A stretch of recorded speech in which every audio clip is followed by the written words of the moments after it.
Hey all, Ron here from Military Images Magazine with a new episode of Life on the Civil War Research Trail.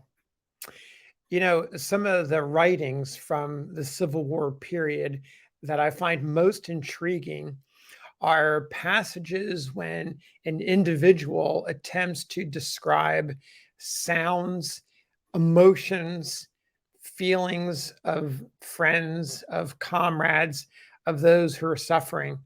And it's difficult for me to find those passages. They don't come up quite as often, but when they do, I find them quite riveting and just absolutely amazing because they give you a certain look, a certain insight into an individual that you might not ordinarily get. And when you combine these descriptions of people's emotions along with their faces, it becomes even more powerful. So, this story involves Robert E. Lee, general and commander of the Army of Northern Virginia. And I want to take you to January of 1865. He's in camp.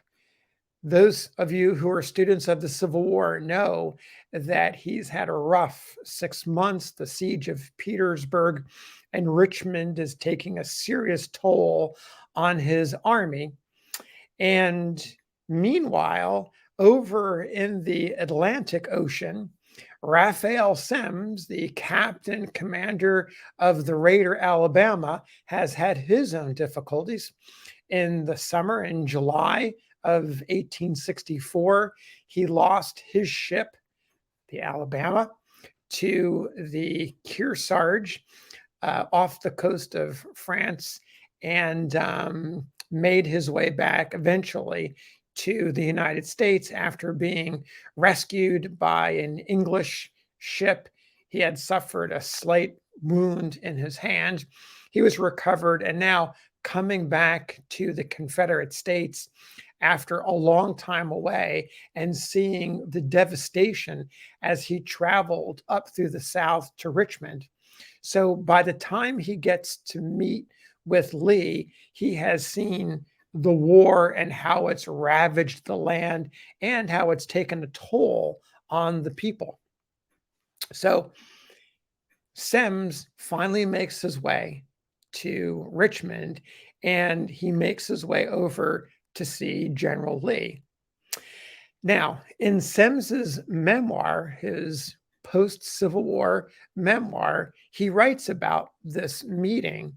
And it's not a particularly long passage, but in the economy of words that Semmes uses, he really characterizes Lee as this man who has this enormous responsibility that's sitting squarely on his shoulders, and how Lee is coming to terms with the inevitable. And so I'm going to read this to you so you can have this experience. So here we go. A quote. As soon as I could command a leisure moment, I paid General Lee a visit at his headquarters near Petersburg and spent a night with him. I had served with him in the Mexican War. We discussed together the critical state of the country and of his army. We are now near the end of January 1865, and I thought the grand old chieftain and Christian gentleman seemed to foreshadow in his conversation, more by manner than by words, the approaching downfall of the cause for which we were both struggling.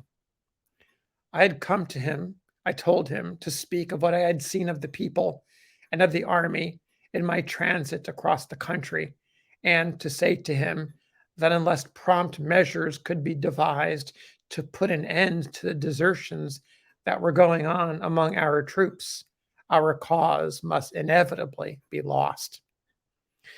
He did not seem to be at all surprised at the revelations I made. He knew all about the condition of the country, civil and military, but seemed to feel himself powerless to prevent the downward tendency of things. And he was right. It was no longer in the power of any one man to save the country. The body politic was already dead.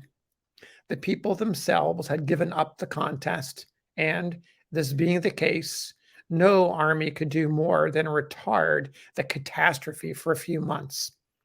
Besides, his army was itself melting away. That very night, as I learned the next morning at the breakfast table, 160 men deserted in a body. It was useless to attempt to shoot deserters when demoralization had gone to this extent. So there you can get a real feeling, a clear picture of Lee's mental state. It also gives you a sense of his journey. Imagine those years beginning in 1861 when the fledgling Confederacy was taking shape, his eventual ascension to the command of the Army of Northern Virginia, the relationships with men like Stonewall Jackson in those glory days in Virginia and in the Valley in 1862, and then the stalemate at Antietam, the Battle of Gettysburg, which some consider to be the high water mark of the war, certainly along with Vicksburg, and then in 1864, the Overland Campaign that pushed Lee back to a perimeter around Petersburg and Richmond. And now, in these waning months of the war, you see him or get a picture of him as the men are just melting away. I've seen the military service records of soldiers who served in the regiments in the Army of Virginia. And in that summer of 1864, and especially in early 1865, the monthly reports become less monthly. The records begin to fragment. Information is lost. Records are no longer kept. And I think it's consistent with Semmes's observation as he sat with Lee in camp on what was probably a cold, wintry night in January 1865 at the very, very end, just months away from the end of the war. And that day in Appomattox on April 9th, 1865. And when I think about this meeting with Semmes, between Semmes and Lee, I think about Lee now in April of 1865 when he rode up to the McLean house and met Grant there. He had already formed many of those feelings. He was probably as prepared to negotiate the surrender of his army because he had had so many experiences in those closing months of the war, as I believe this passage that Semmes has written alludes to. So thanks for listening. We'll see you on the next episode of Life on the Civil War Research Trail.